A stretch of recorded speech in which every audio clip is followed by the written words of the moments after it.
Menstrual കപ്പിൻ്റെ usage, ആവശ്യം, അതിൻ്റെ ഏജ്, അതിൻ്റെ മെയിൻ്റനൻസ്, അത് പിന്നെ നല്ലതാണോ എന്നുള്ളതാണ് ചോദ്യമായിട്ട് വന്നത്. പലപ്പോഴും ഇന്നത്തെ കുട്ടികളുടെ ഏറ്റവും വലിയൊരു സംശയമാണ് മെൻസ്ട്രൽ കപ്പ്.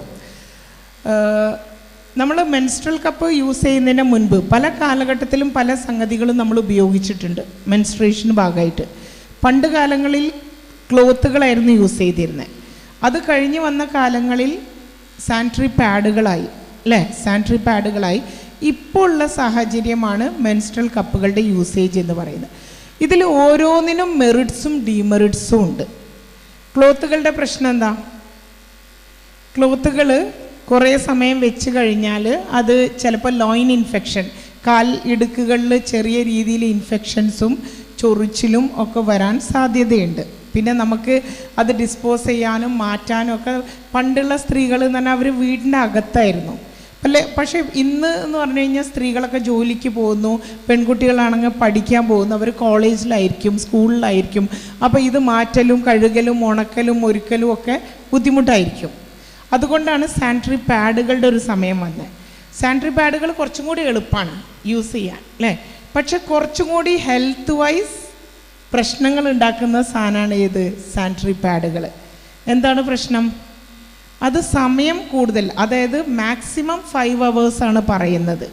ഒരു പാഡ് വെച്ചിട്ടുണ്ടെങ്കിൽ മാക്സിമം 5 hours നമ്മൾ വെക്കാൻ പാടുള്ളൂ ഒരേ പാഡ്.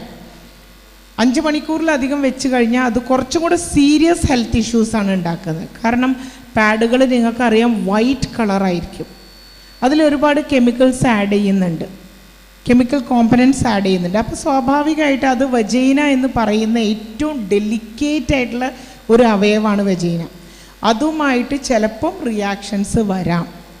അങ്ങനെ വന്നിട്ടുണ്ടെങ്കിൽ അത് സീരിയസ് ഹെൽത്ത് ഇഷ്യൂസ് ഉണ്ടാക്കാം. അതുകൊണ്ടാണ് പാഡുകൾ യൂസ് ചെയ്യുമ്പോൾ നിങ്ങൾ 5 hours നിർബന്ധമായിട്ട് 5 hours ആകുമ്പോഴേക്കും മാറ്റിയിരിക്കണം. അവിടെ ബ്ലഡ് ആയോ ഇല്ലയോ, നിങ്ങൾ തമാശയ്ക്ക് വെച്ചതാണോ, വെച്ചോ, നിങ്ങൾ മാറ്റിയിരിക്കണം. അത് വളരെ സീരിയസ് ആയിട്ടുള്ളൊരു കാര്യമാണ്. ഇനി മൂന്നാമത് വന്നൊരു കണ്ടീഷനാണ് menstrual cup. Menstrual cup use ചെയ്തവർക്കറിയാം ഇത്രയും എക്കോ ഫ്രണ്ട്ലി അല്ലെങ്കിൽ ഇത്രയും നമുക്ക് കംഫർട്ടബിൾ ആയിട്ടുള്ള വേറൊരു മെഷറില്ല. അത്രയും സിമ്പിൾ യൂസേജാണ്, അത്രയും കംഫർട്ടബിളാണ്, ഈസിയാണ്. കുറച്ചും കൂടെ ഒരുപാട് പ്രശ്നങ്ങൾ മെൻസ്ട്രൽ കപ്പ് കാരണം ഇല്ലാതായിട്ടുണ്ട്. ഒന്നാമത്തെ പ്രശ്നം എന്താണെന്ന് വെച്ച് കഴിഞ്ഞാൽ വയറുവേദന. സ്വാഭാവികമായിട്ട് നമുക്ക് മെൻസ്ട്രേഷൻ സമയത്ത് വയറുവേദനയും ബുദ്ധിമുട്ടുകളും കൂടുതലായിരിക്കും. ആ വേദനയ്ക്ക് ഒരു ചെറിയ രീതിയിലെങ്കിലും അളവിൽ കുറവ് വരുത്താൻ മെൻസ്ട്രൽ കപ്പുകൾക്ക് സാധിച്ചിട്ടുണ്ട്. രണ്ടാമത്തത് മെൻസ്ട്രേഷനിലാണ് എന്നുള്ളൊരു തോന്നൽ തന്നെ ചിലപ്പോൾ നമുക്കൊരു പ്രശ്നമാണ്, അല്ലേ? നമ്മൾ എത്രയൊക്കെ മറക്കാൻ ശ്രമിച്ചാലും നമ്മൾ പീരിയഡ്സിലാണെന്ന് നമുക്കറിയാൻ കഴിയും. ഡ്രസ്സ് ഇങ്ങനെ നനഞ്ഞു വരുന്നതായിട്ട് നമുക്ക് ഫീൽ ചെയ്യും, പാഡുകളായാലും ക്ലോത്ത് ആയാലും ഒക്കെ. പക്ഷെ ആ ഒരു ഫീലിംഗ് ആരില്ലാതാക്കി? മെൻസ്ട്രൽ കപ്പ് ഇല്ലാതാക്കി. നമുക്ക് ഒരിക്കലും ആ ഒരു ഫീലിംഗ് അത് തരില്ല. മൂന്നാമത്തത് അത് ഡ്രസ്സിൽ ആക്കില്ല എന്നാണ്. ലീക്കിംഗ് പ്രശ്നങ്ങൾ മെൻസ്ട്രൽ കപ്പിനില്ല. ഇത് ഭയങ്കര ഒരു എന്താ പറയുക, നമുക്ക് ഭയങ്കര ഒരു അൺകംഫർട്ടബിൾനെസ്സാണ്. ഡ്രസ്സിലാവുന്നുണ്ടോ, അല്ലേ? ചെറിയ രീതിയിലെങ്കിലും നമുക്കൊരു ഭയങ്കര പ്രയാസം തോന്നുന്നൊരു സംഗതിയാണ്. ആ സംഗതിക്കൊരു വലിയ പരിഹാരമാണ് മെൻസ്ട്രൽ കപ്പ് എന്നുള്ളത്. പിന്നെ ഇത് ഈസിയാണ് കുറച്ചും കൂടെ കൊണ്ട് നടക്കാൻ. നമുക്ക് പാഡ് കൊണ്ട് നടക്കുന്ന പോലെ ബാത്റൂമിലേക്ക് കൊണ്ടുപോവുക, എന്നിട്ട് മാറ്റുക, എന്നിട്ട് എവിടെയെങ്കിലും ഡിസ്പോസ് ചെയ്യുക, അങ്ങനത്തെ പ്രശ്നങ്ങളൊന്നും മെൻസ്ട്രൽ കപ്പിനില്ല. അതന്നെ റീയൂസബിളാണ്. നമ്മളത് കഴുകിയിട്ട് അതന്നെ യൂസ് ചെയ്യുകയാണ് ചെയ്യുന്നത്. പിന്നെ കുറച്ചും കൂടെ എന്താ പറയുക, ഇക്കണോമിക്കലി കുറവാണ്, വില കുറവാണ്. മെൻസ്ട്രൽ കപ്പ് പാഡ് വാങ്ങിക്കുന്ന പോലെ ഇങ്ങനെ മാസം കുറേ പാഡൊന്നും വാങ്ങിക്കേണ്ട. നമുക്ക് ഒറ്റ സാധനം തന്നെ കുറേ യൂസ് ചെയ്യാൻ പറ്റുന്നൊരു സംഗതിയാണ്. ക്ലീനാക്കി കൊണ്ടെടുക്കണം എന്ന് മാത്രം. ഇനി ഇത്രയ്ക്ക് മെറിറ്റ്സ് ഉണ്ടെങ്കിലും ചില പ്രശ്നങ്ങൾ മെൻസ്ട്രൽ കപ്പിനും ഉണ്ട്. ഒന്നാമത്തെ പ്രശ്നം എന്താണ്?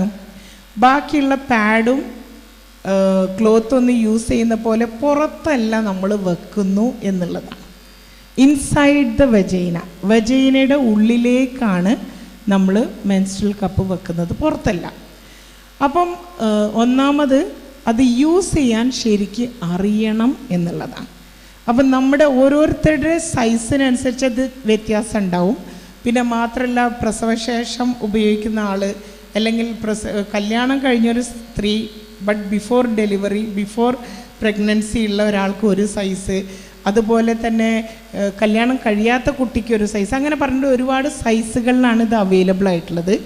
അപ്പോൾ ഇതിൻ്റെ മെയിൻ ഒരു പ്രശ്നം ഇതിനേക്കാൾ അധികം ഇത് യൂസ് ചെയ്യാൻ അറിയുക എന്നുള്ളതാണ്.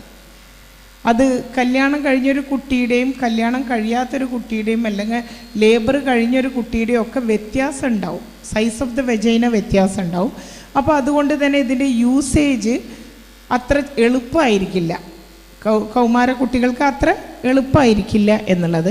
അപ്പോൾ ഇത് വെക്കാൻ നിങ്ങൾ യൂട്യൂബിലൊക്കെ നോക്കിയിട്ടൊക്കെ ചിലപ്പോൾ യൂസ് ചെയ്യും. അതിലൊക്കെ ഒരുപാട് ക്ലാസ്സുകളൊക്കെ ഉണ്ട്, എങ്ങനെയാണ് ഇതിങ്ങനെ മടക്കിയിട്ട് വെക്കണം എന്നൊക്കെ പറഞ്ഞിട്ട് പഠിപ്പിക്കുന്നുണ്ട്. പക്ഷേ എടുക്കാൻ പലപ്പോഴും കുട്ടിയൊക്കെ അറിയില്ല. നിങ്ങൾ കണ്ടിട്ടുണ്ടോ മെൻസ്ട്രൽ കപ്പ് എന്തുപോലെ ഇരിക്കുക? ഒരു ചെറിയ കപ്പിനൊരു ലിഡ് ഉണ്ടാവും അല്ലേ, ഒരു ലിഡ് ഉണ്ടാവും. അപ്പോൾ പലപ്പോഴും കുട്ടികൾ ഇത് കാരണം കുറച്ച് പ്രശ്നങ്ങൾ വരാറുണ്ട്. അതായത് വെക്കാൻ അങ്ങോട്ട് വെക്കും, മടക്കിയിട്ടൊക്കെ വെക്കും, ഇത് കുറച്ചൊന്നും അങ്ങോട്ട് കയറിപ്പോയിട്ട് ഇത് ഓപ്പൺ ചെയ്യും. ഈ കപ്പ് മടക്കി വെച്ച കപ്പ് ഓപ്പൺ ആയിട്ട് അത് എവിടെയാണ് ഫിക്സ് ചെയ്യുന്നതെന്നറിയാം? യൂട്രസിൻ്റെ സെർവിക്സിലാണ് ഫിക്സ് ചെയ്യുന്നത്. യൂട്രസിൻ്റെ അറ്റത്ത് ദ്വാരത്തിലാണ് അത് ചെന്ന് ഫിക്സ് ആവുന്നത്. അതുകൊണ്ടാണ് നമുക്ക് ഈ ബ്ലഡ് വരുന്നത് അറിയാത്തത്. പക്ഷെ നമ്മൾ എടുക്കുമ്പോൾ അതൊരു വാക്യൂം പ്രഷറിലാണ് നിൽക്കുന്നത്. വളരെ ശ്രദ്ധിക്കുക, വാക്യൂം പ്രഷറിലാണ് നിൽക്കുന്നത്. അപ്പം നമ്മൾ എടുക്കുമ്പോൾ ആ ലിഡിൽ പിടിച്ച് വലിച്ചിട്ടുണ്ടെങ്കിൽ നമ്മൾ ആരെയാണ് വലിക്കുന്നത്? ലിഡിൽ പിടിച്ച് വലിക്കുകയാണെങ്കിൽ നമ്മൾ ആരെയാണ് വലിക്കുന്നത്? യൂട്രസിനെയാണ് വലിക്കുന്നത്. അപ്പോൾ ലിഡിൽ പിടിച്ച് വലിക്കാൻ പാടുണ്ടോ? വലിക്കാൻ പാടില്ല. അപ്പോൾ എന്ത് ചെയ്യണം? നമ്മൾ ഫിംഗർ വെച്ച് ആ കപ്പിൻ്റെ സൈഡ് സെർവിക്സിൽ നിന്ന് റിമൂവ് ചെയ്യണം, എന്നിട്ടേ അത് എടുക്കാൻ പാടുള്ളൂ. ഇത് വളരെ പ്രധാനപ്പെട്ട സംഗതിയാണ്. അത് നിങ്ങൾ പഠിക്കുന്നു അന്ന് നിങ്ങൾ മെൻസ്ട്രൽ കപ്പ് യൂസ് ചെയ്ത് തുടങ്ങുക. ഓക്കെ. അപ്പോൾ അത് ഒരു പ്രശ്നം ഉണ്ടായി. ഒരു ഉമ്മ വിളിച്ചിട്ട് എന്നോട് പറഞ്ഞു, മകള് ഭയങ്കര കരച്ചിൽ, രാവിലെ മുതൽ കരയാണ്, എന്താണെന്നറിയില്ല ഡോക്ടറെ, നിങ്ങളൊന്ന് സംസാരിക്കുക. എന്നിട്ട് വളരെയധികം നല്ലൊരു പിന്നെ ക്ലിനിക്കിൽ സ്ഥിരമായിട്ട് വരുന്നൊരു കുട്ടിയും ഉമ്മയാണ്. അപ്പോൾ കൗമാരപ്രായത്തിലുള്ള പെൺകുട്ടിയാണ്, +2 പഠിക്കുന്ന കുട്ടിയാണ്. ഭയങ്കര കരച്ചിൽ. അപ്പോൾ വീട്ടുകാർക്ക് അറിയില്ല അവൾ എന്തിനാ കരയുന്നത്, ചോദിച്ചിട്ടൊന്നും പറയുന്നില്ല.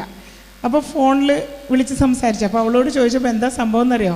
വീട്ടുകാരെ അറിയാതെ മെൻസ്ട്രൽ കപ്പ് വാങ്ങി അവൾ വെച്ചതാണ്. ഫ്രണ്ട്സ് പറഞ്ഞതിന് അനുസരിച്ച് അവൾ വെച്ചതാണ്. വെക്കാൻ അവൾ യൂട്യൂബിലൊക്കെ നോക്കി വെച്ചു, പിന്നെ എടുക്കാനറിയില്ല. ആകെ പ്രശ്നം. ഇത് വെച്ചോടത്തുണ്ടാവില്ല, കുറച്ച് നാട് കയറിപ്പോവും അല്ലേ. അപ്പോൾ അവൾ ആകെ ടെൻസ്ഡായിപ്പോയി. വീട്ടുകാരോട് പറയാൻ കഴിയില്ല, അവരറിയില്ല. അപ്പം ഇവള് പിന്നെ വേറൊരാൾ വന്ന് എടുത്തു തരുമോ? എടുക്കാൻ പഠിച്ചിട്ട് നിങ്ങൾ വെക്കാൻ പഠിച്ചാൽ മതി. ഓക്കെ. അപ്പോൾ നിങ്ങൾ ശ്രദ്ധിക്കേണ്ട ഇത്രയേ ഉള്ളൂ. യൂസ് ചെയ്യാൻ പഠിച്ചു കഴിഞ്ഞാൽ ഇത്രയും കംഫർട്ടബിൾ ആയിട്ടുള്ള മറ്റൊരു സോഴ്സ് ഇല്ല, മറ്റൊരു മാർഗ്ഗമില്ല. പക്ഷേ യൂസ് ചെയ്യാൻ ശരിക്കും പഠിച്ചിരിക്കണം. അത് പലപ്പോഴും കൗമാര പെൺകുട്ടികൾക്ക് കുറച്ച് ബുദ്ധിമുട്ടാവുന്നത് കൊണ്ടാണ് പലരും കുറച്ചും കൂടെ കഴിഞ്ഞിട്ട്, നിങ്ങൾക്ക് കുറച്ചും കൂടെ മെച്യൂരിറ്റിയൊക്കെ വന്നിട്ട് ആവാം എന്ന് പറയുന്നത്. പക്ഷേ നല്ലോണം കൃത്യമായിട്ട് പഠിച്ച് യൂസ് ചെയ്യുന്ന ആളുകളും ഉണ്ട് എന്ന് മനസ്സിലാക്കുക കേട്ടോ ഈ പ്രായത്തിൽ.